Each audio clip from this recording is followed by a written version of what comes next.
A paz de Cristo a todos, sejam muito bem-vindos ao meu canal. Irmão do Moura aqui falando. Eu estava há algum tempo sem gravar vídeo devido a alguns problemas pessoais, mas hoje eu vim trazer um assunto bastante polêmico e muito interessante. Dentro da teologia é o assunto sobre a soteriologia, que é o assunto que tange a salvação. E eu irei abordar a diferença entre o pelagianismo, semi-pelagianismo e o arminianismo. Devido a eu ver alguns irmãos, algumas pessoas de peso, como o digníssimo Augusto Nicodemos e Paulo Júnior, fazendo acusações gravíssimas, dizendo que o arminianismo se trata de pelagianismo. Então resolvi aqui trazer a diferença, o que é pelagianismo, o que é semi-pelagianismo e o que é arminianismo. Tá curioso para saber? Quer saber a diferença? Então vem comigo.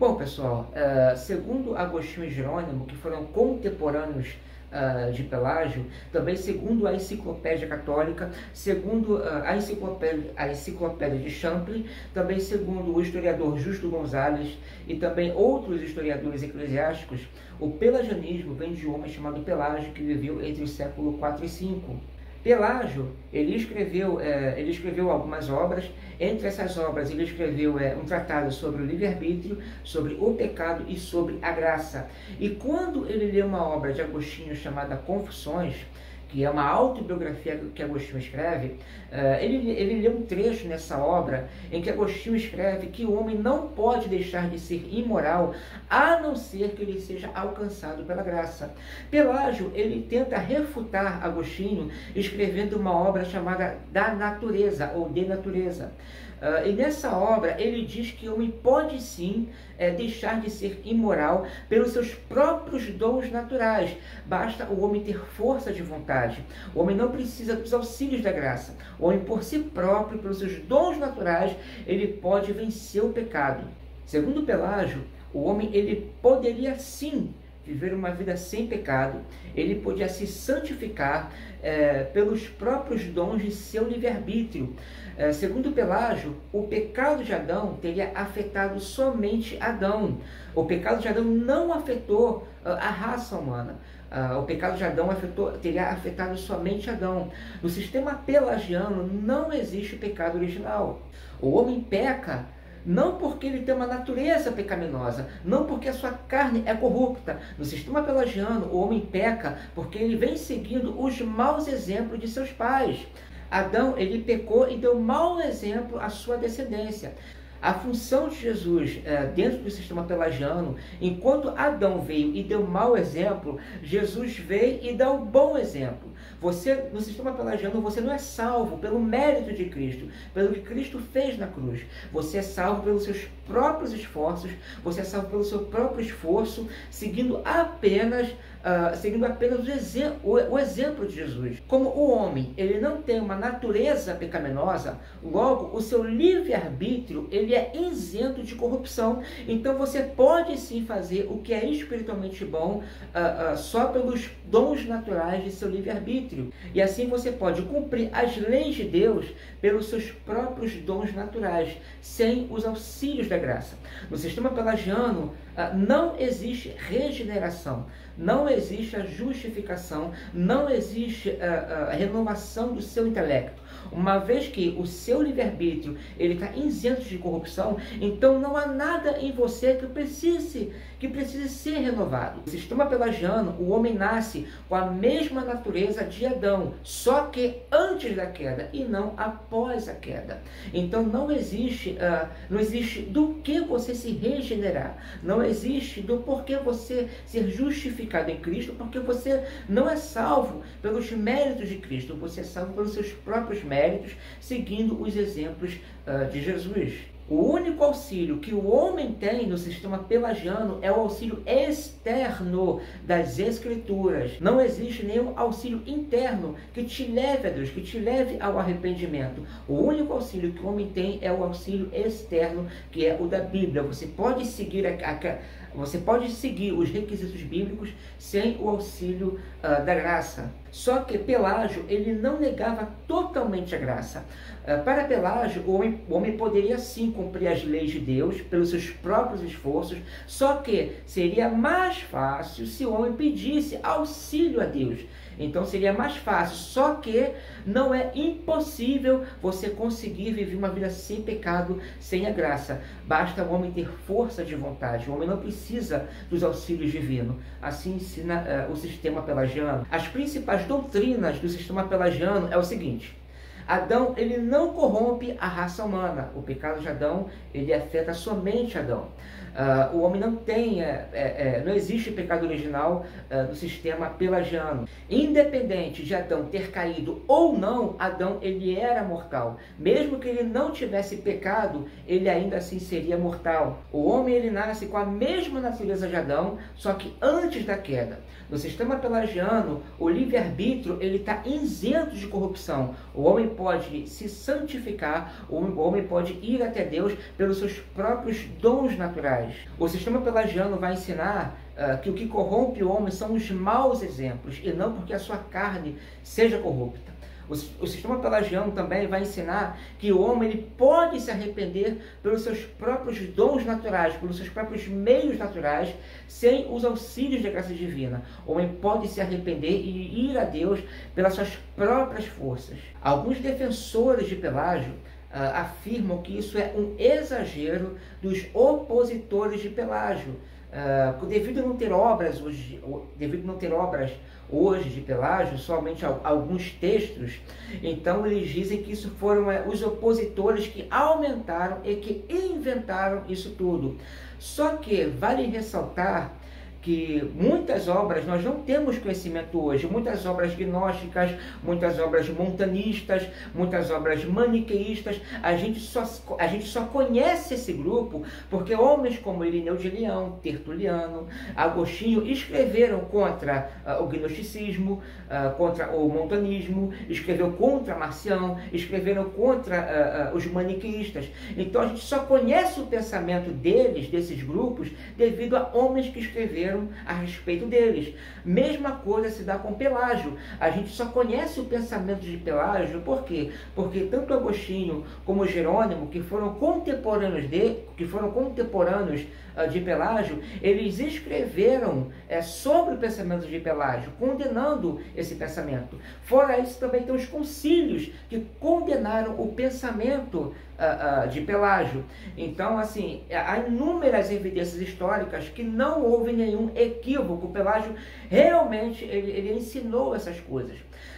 Ademais que Agostinho, ele nunca se declarou um opositor e nem inimigo da pessoa de Pelágio. Agostinho, ele reconhecia a preocupação de Pelágio com os crentes. Na sua obra, A Natureza e a Graça, Agostinho ele reconhece isso.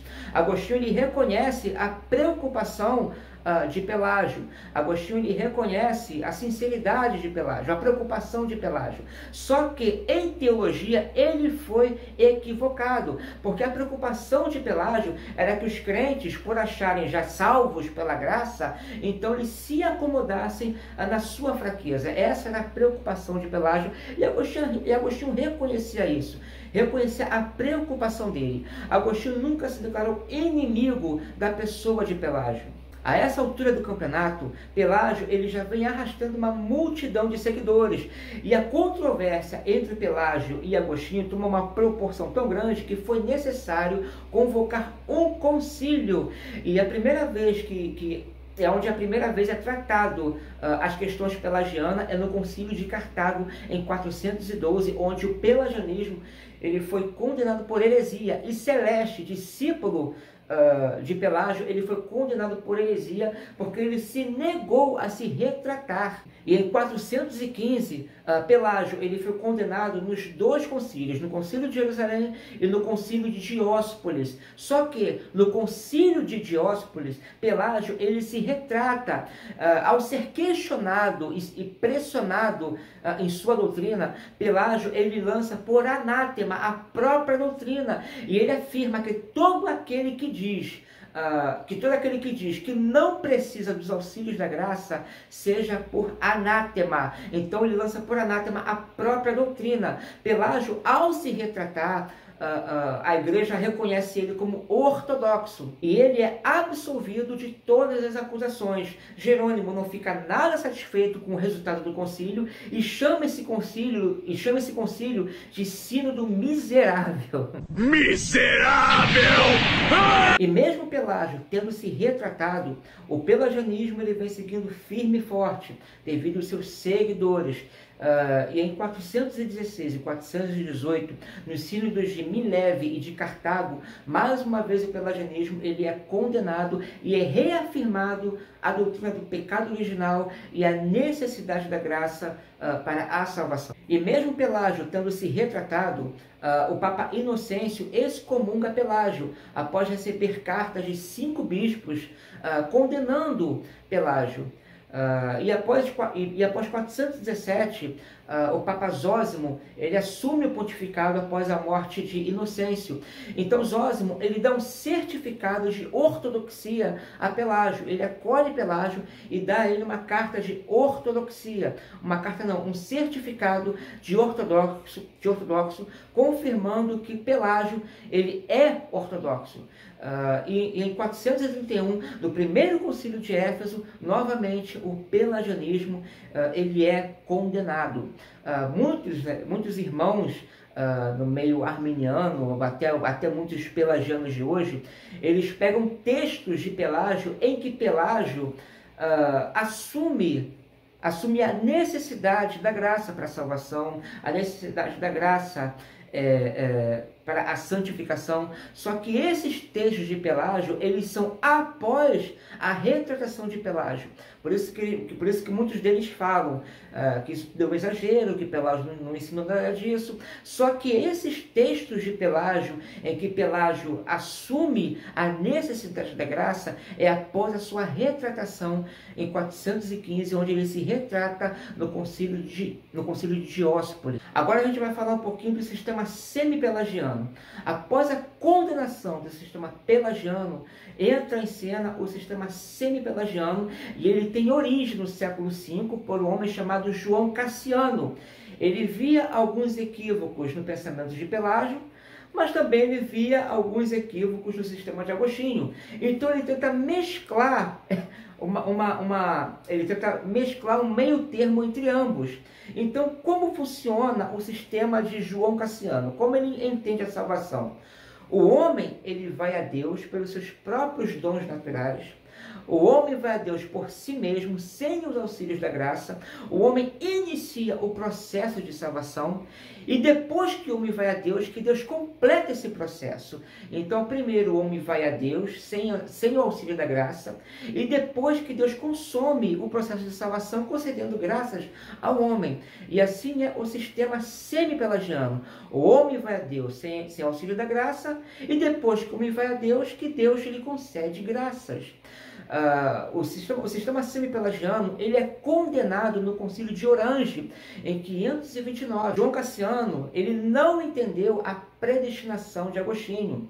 Ele entendia que, uma vez que o homem se julgava predestinado ao céu, predestinado à glória, então ele abandonaria a piedade, abandonaria a caridade, abandonaria a santificação.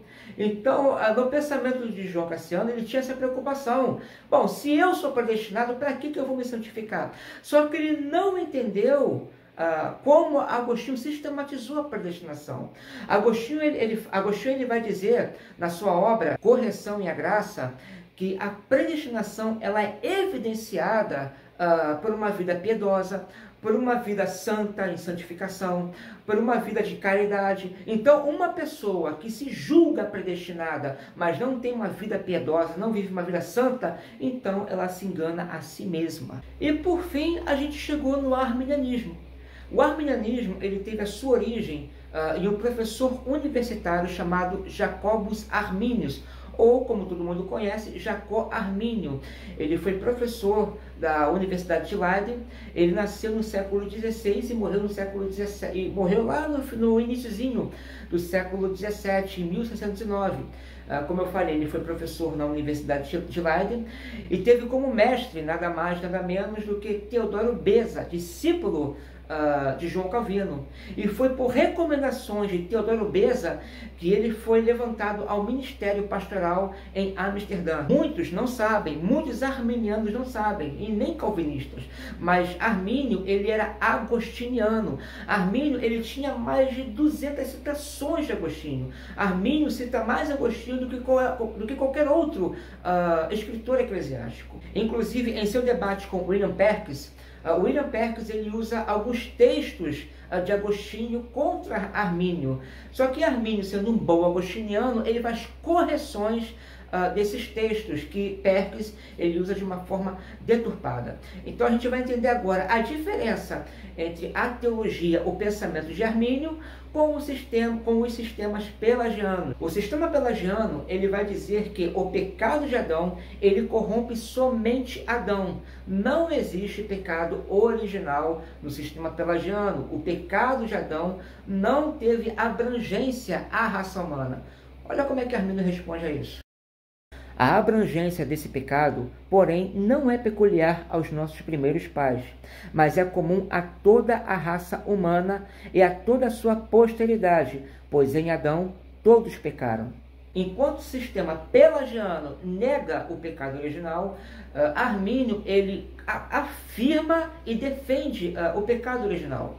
Enquanto o sistema pelagiano diz que Adão ele seria mortal, mesmo se ele não tivesse pecado, Adão seria mortal. Olha como Armínio responde essa questão. Pois se ele não tivesse comido o fruto proibido, não teria se tornado mortal, mas com a vida e visão teria sido preparado para a transição de uma vida superior.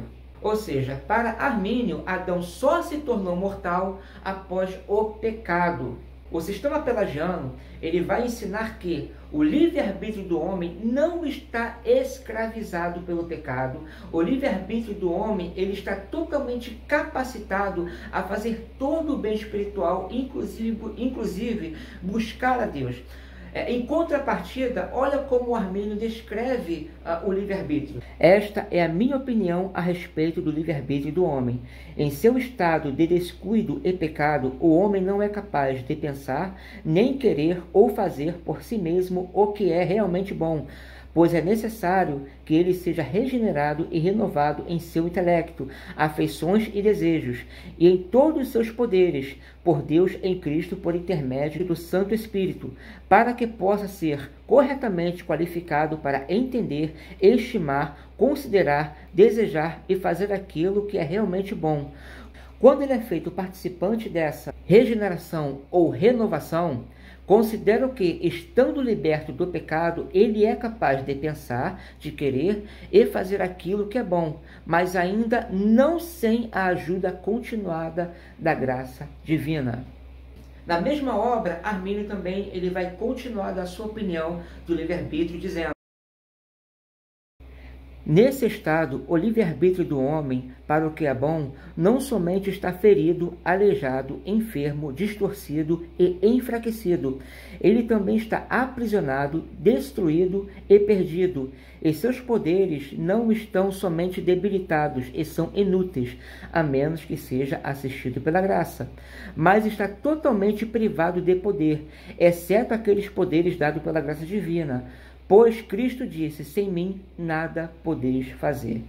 Enquanto o sistema pelagiano ensina que o livre-arbítrio do homem está isento de corrupção, não está aprisionado, Armínio, em contrapartida, ele vai dizer que o livre-arbítrio do homem está totalmente aprisionado e corrupto, e ele precisa da graça para fazer o que é espiritualmente ou qualquer coisa de bom. Sem os auxílios da graça, o livre-arbítrio do homem nada pode fazer por si próprio, pois ele está acorrentado pelo pecado. Segundo o sistema pelagiano, o homem pode sim se arrepender pelos seus próprios dons naturais.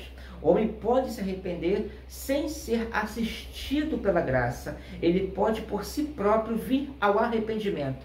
Olha como Armínio responde essa questão. A principal causa eficiente de arrependimento é Deus e Cristo, uma vez que ele é, pelo Espírito, mediador entre Deus e o homem. A causa imediata, porém, menos principal, é o próprio homem, convertido e convertendo-se pelo poder e eficácia da graça de Deus e o Espírito de Cristo. Enquanto para o sistema pelagiano o homem pode se arrepender por si próprio, Armínio responde essa questão que a causa eficiente do arrependimento do homem é Deus. No sistema pelagiano, a fé ela é própria do homem. O homem pode por si próprio reproduzir a fé. Olha como Armínio responde também essa questão. Uma vez que o ato de fé não está no poder de um homem natural, carnal, sensitivo e pecador, e uma vez que ninguém consegue realizar este ato exceto pela graça de Deus. No sistema pelagiano, a fé é um ato do próprio homem. Para Armínio, a fé é um ato da graça, que só pode ser, o homem só pode exercer esse ato, despertar esse ato de fé, unicamente se ele for assistido pela graça de Deus, porque é a graça que produz a fé no homem, e não o homem por si próprio. Segundo o digníssimo Augusto Nicodemos, um famoso calvinista, ele diz que Armínio teria ressuscitado as ideias de Pelágio. Ele fala isso em um seminário que ele dá e é exibido no YouTube. Olha aí. Mas apareceu um professor de teologia num seminário da Holanda chamado Jacobus Arminius. E ele começou a ressuscitar as ideias de Pelágio, e ele começou a ressuscitar as ideias de Pelágio, e ele começou a ressuscitar as ideias de Pelágio e as ideias de Erasmo de Roterdã, na sala de aula. Começou a ensinar. Bom, ele diz que Armínio teria ressuscitado as ideias de Pelágio. Agora, olha o que Armínio ele vai falar das ideias de Pelágio. Para Agostinho, a opinião de Pelágio pareceu esta, que o homem poderia sim cumprir a lei de Deus por sua própria força e capacidade, mas ainda com maior facilidade por meio da graça de Cristo. Eu afirmo veemente que estou muito distante de compartilhar tal sentimento. Além disso, agora declaro que sou contra estes sentimentos de Pelágio, porque acredito que é herético e diametralmente oposto às palavras de Cristo. Sem mim, nada podeis fazer. Bom, enquanto Pelágio diz que não houve pecado original, Armínio defende o pecado original. Enquanto Pelágio diz que o livre-arbítrio do homem está isento de corrupção, em contrapartida, Armínio vai dizer que o livre-arbítrio do homem está destruído e escravizado. Enquanto Pelágio diz que o homem pode produzir a fé pelos seus próprios dons naturais, Armínio vai dizer que a fé é um produto da graça divina. Enquanto Pelágio vai dizer que não houve pecado original, Armínio defende o pecado original. Enquanto Pelágio vai dizer que o livre-arbítrio do homem está em seus plenos poderes naturais, Armínio vai dizer que o livre-arbítrio do homem está escravizado e destruído. Enquanto Pelágio vai dizer que o homem pode produzir a fé pelos seus próprios dons naturais, Armínio diz que a fé ela é produzida pela graça. Enquanto Pelágio vai dizer que o homem pode se arrepender por si próprio, Armínio vai dizer que Deus é a causa do nosso arrependimento.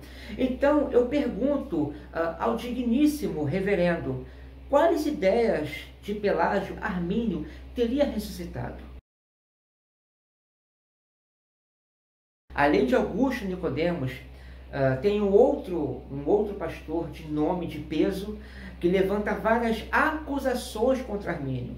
E é um pastor de peso, um pastor de nome, que levanta acusações sem nexo nenhum, sem nenhuma evidência histórica, ele não traz nenhuma fonte, ele simplesmente joga para a igreja um monte de acusações sem fundamentos. O lugar onde era para promover verdade, ele promove um monte de mentira, um monte de falácia. Segue aí o vídeo. Armínio. E ele então começa com essas ideias contrárias às de Calvino, às de Lutero, às de Zwinglio, às de Agostinho.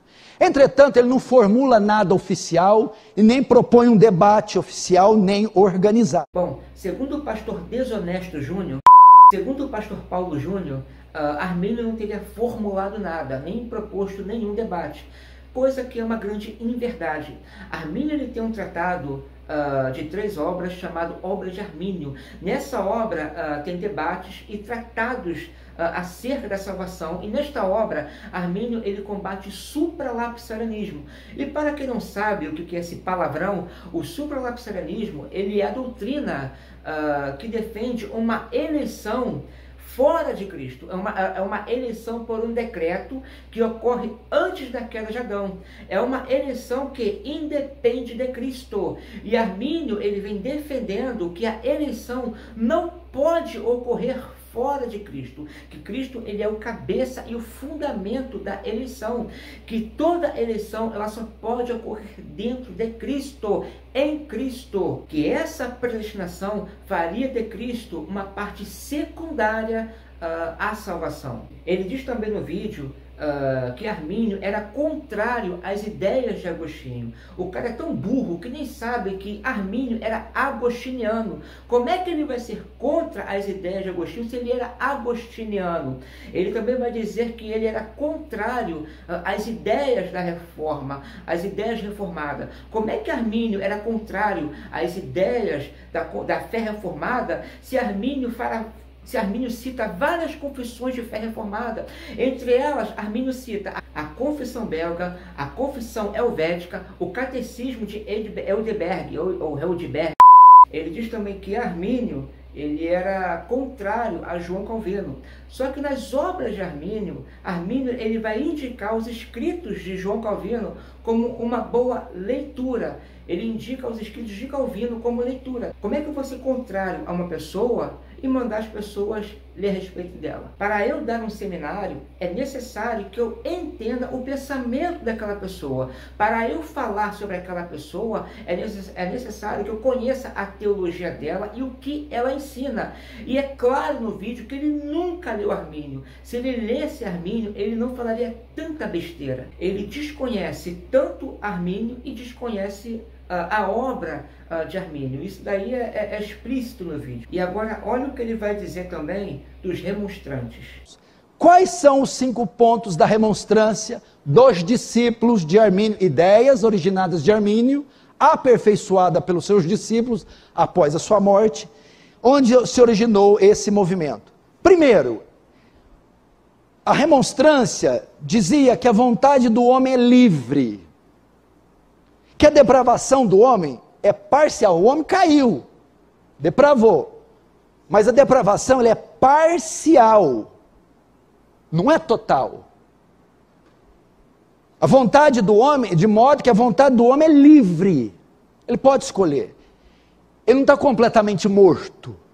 Bom, no vídeo ele diz que os remonstrantes ensinam uma depravação parcial, que o homem pode escolher a Deus. Ele está ensinando ali que o homem escolher a Deus, que o homem pode escolher a Deus. Agora, olha o que diz o artigo 3 da remonstrância. O homem não possui fé salvadora por si mesmo, nem a partir do poder de seu livre-arbítrio, visto que, em seu estado de apostasia e pecado, não pode de si e por si mesmo pensar, querer ou fazer algo de bom, e que seja verdadeiramente bom, tal como é, primeiramente a fé salvífica, mas é necessário que Deus, em Cristo, pelo seu Espírito Santo, regenere-o e renove no seu intelecto, nas emoções e na vontade, e em todos os seus poderes, a fim de que ele possa corretamente entender, meditar, querer, prosseguir no que é verdadeiramente bom, como está escrito em João 15,5, porque sem mim nada podeis fazer. Nota-se que o que ele disse a respeito da remonstrância é totalmente contrário ao que a remonstrância realmente escreveu em seu artigo. Ele diz que o homem, que a remonstrância ensina aqui, o homem pode sim escolher, no sentido de escolher Deus, porque ele está parcialmente depravado. E a remonstrância vai dizer que o homem é totalmente incapaz de ir a Deus. É necessário que a graça venha até o homem primeiro e regenere o seu intelecto. Então, o que ele fala é totalmente oposto àquilo que a remonstrância realmente ensina. Eu não acredito, sinceramente, que seja inocência, porque há muitas obras acadêmicas, há muitos livros acadêmicos bons que ensinam de verdade o que realmente aconteceu. Então, para mim, isso não é burrice, isso para mim é desonestidade. Paulo Júnior, ele foi infeliz e desonesto em suas afirmações. Em um lugar que era para promover verdade, ele promove mentira. Vale ressaltar que ele gosta tanto de pregar contra pecado e esqueceu que desonestidade também é pecado. Fora esses dois, existem muitos calvinistas que tentam empurrar o calvinismo nos pais da igreja. Tem um aí que adora fazer isso, ele adora empurrar o calvinismo nos pais da igreja. E de uma forma desonesta, ele insinua que Pelágio foi condenado porque Pelágio teria ensinado a expiação ilimitada. Meus irmãos, não existe nenhum documento da igreja que sustente que Pelágio foi condenado por defender a expiação ilimitada. Até porque nunca houve debate sobre isso, porque sempre foi unânime na igreja que Cristo morreu por toda a raça humana. Isso foi unânime na igreja. Isso nasceu na igreja. A ideia de que Cristo é o Salvador de todos os homens, que Cristo morreu por todos os homens e não por alguns homens, isso foi unânime na igreja. Clemente Romano, ele vai dizer na sua obra aos Coríntios, que Cristo derramou a graça do arrependimento, que Cristo concedeu a graça do arrependimento a todos os homens. Irineu de Leão, que é um discípulo vir apostólico, ele vai dizer na sua obra Contra as Heresias que somente os hereges dizem que Cristo não é o Salvador de todos os homens. O próprio Agostinho ele defende a expiação ilimitada. Olha o que Agostinho vai dizer nos seus comentários de Salmos. Pois com justiça julgará o mundo, não uma parte dele, porque não comprou só uma parte, julgará o todo, pois foi pelo todo que pagou o preço. Então, se o pelagianismo é pelagianismo porque crê na expiação ilimitada, então Agostinho também foi pelagiano, porque Agostinho defendia a expiação ilimitada. Isso sempre foi unânime na igreja, de que Cristo morreu por todos os homens. Nunca houve debate sobre isso. Isso sempre foi doutrina ortodoxa da igreja. Não existe nenhum documento dizendo que Pelágio foi condenado por defender a expiação ilimitada, porque isso sempre foi ortodoxo na igreja. Pelágio, ele foi condenado no concílio de Jerusalém e de Dióspolis, onde em Dióspolis ele se retratou. A condenação dele e do pelagianismo se deu por negar o pecado original e negar a necessidade da graça. O problema de Pelágio não foi acreditar em livre-arbítrio, porque a doutrina do livre-arbítrio sempre esteve presente na igreja, muito antes de Pelágio.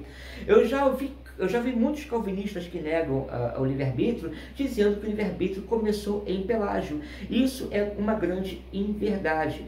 Se você vê textos do século II, em Tertuliano, Irineu de Leão, Orígenes, até Agostinho, todos eles defendem o livre-arbítrio. Inclusive, Agostinho, ele defende o livre-arbítrio contra os maniqueístas que negavam o livre-arbítrio. As próprias confissões de fé reformadas, elas defendem a liberdade da vontade. A confissão de fé de Westminster, a confissão helvética, a confissão de Augsburgo, elas defendem uma liberdade cativa, escrava, uma vontade escrava, mas depois liberta pela graça. Esse também foi o pensamento de Agostinho e o pensamento de Armínio. Só que os reformados, eles não conhecem a própria tradição, eles não conhecem a própria teologia.